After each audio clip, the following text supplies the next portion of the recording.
Do you remember what it felt like to be 16 years old? Well, I do. I do. I had just passed my driver's license test, so I was experiencing that freedom of driving myself to school and then to soccer practice, where we were preparing for a huge national tournament, one where we were representing the state of California. As I drove my dad's midnight blue stick shift SUV down the bumpy dirt road to the soccer field, I was playing a homemade mixed cassette tape of my favorite classic rock bands, Led Zeppelin, Jimi Hendrix, Rolling Stones, and I couldn't help but have a huge smile on my face. I had just been accepted to a prestigious language immersion program.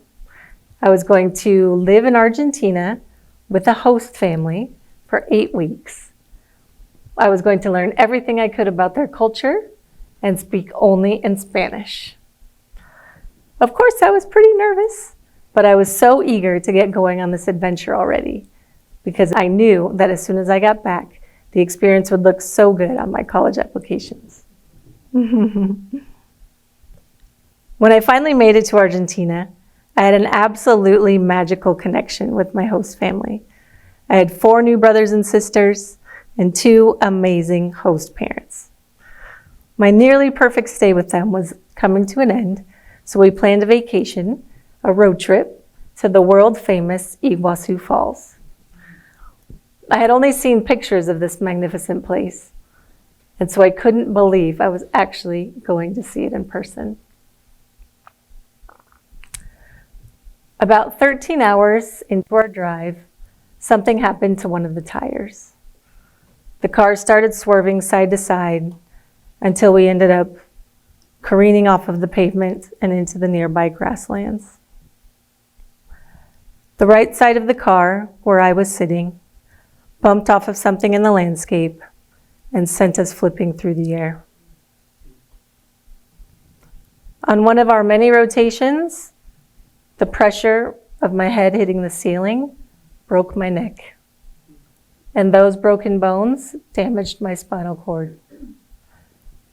That meant that the movement and most of the sensation in my body was immediately cut off at my shoulders.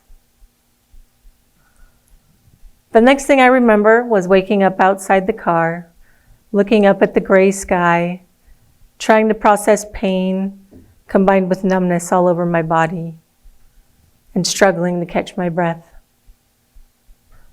I was put on a ventilator and hospitalized for the next several months, mostly fighting to just stay alive.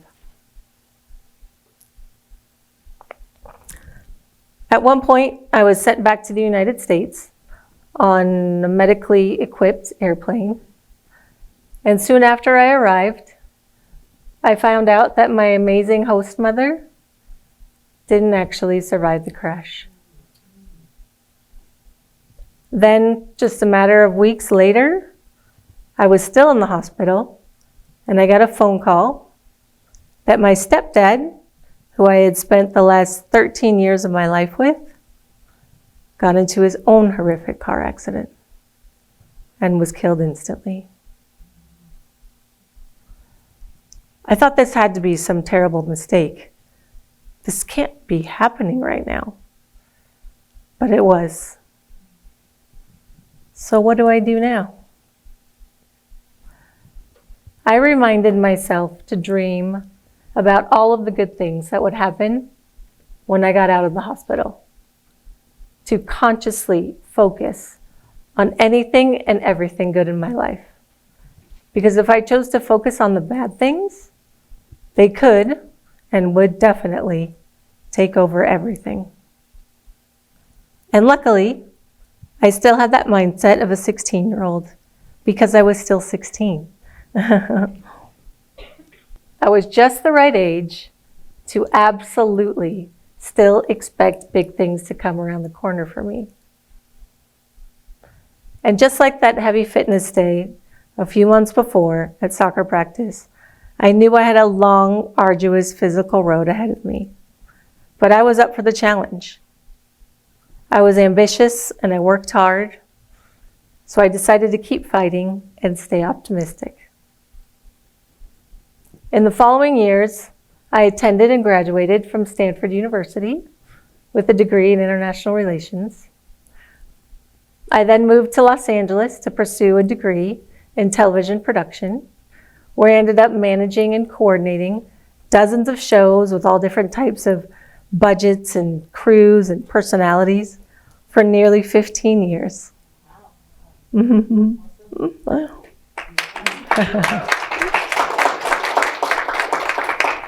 It was so much fun and super, super gratifying, but I still was craving more big things. So I went on a search, and I found my next big thing on eHarmony. I had a wonderful romance with a wonderful man, and I can now say that this resilient body conceived, carried, and birthed two awesome human beings.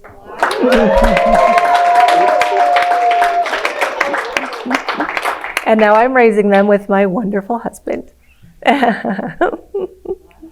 But of course, all of those years didn't come without their struggles. I spent many of the time in between years at Stanford searching for a perfect therapy center where I could give it my all, like I always did, and walk right out of this chair. I found the right therapy center, but my chair stayed with me. So what did I do then? Here are three of the most powerful strategies that I've used during my hardest times, like that one in particular, and that have kept me moving through adversity.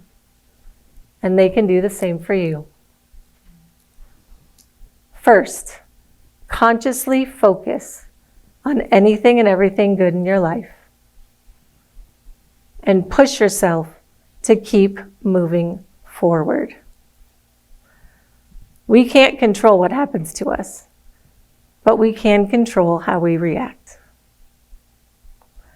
Second, find lessons in all of your difficult experiences. When we figure out how to learn from them, we actually come out much better on the other side. And third, always remind yourself that life is so incredibly short. It really is a miracle in one way or another that anyone is on this planet. So why not make the most of every moment we can? As human beings, we all have difficult times.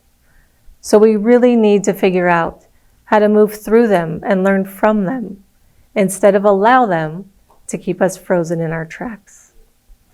Because when we do these things, we will inevitably have big, wonderful things coming around the corner for us. Today, it's been over 30 years since that car accident, but I can still go back and tap into that mentality of a 16-year-old. We can all be that ambitious or curious or excited or even a little bit nervous about our future, because we have the power to make the conscious decisions of where to focus our incredible and amazing minds. So, what's around the corner for you?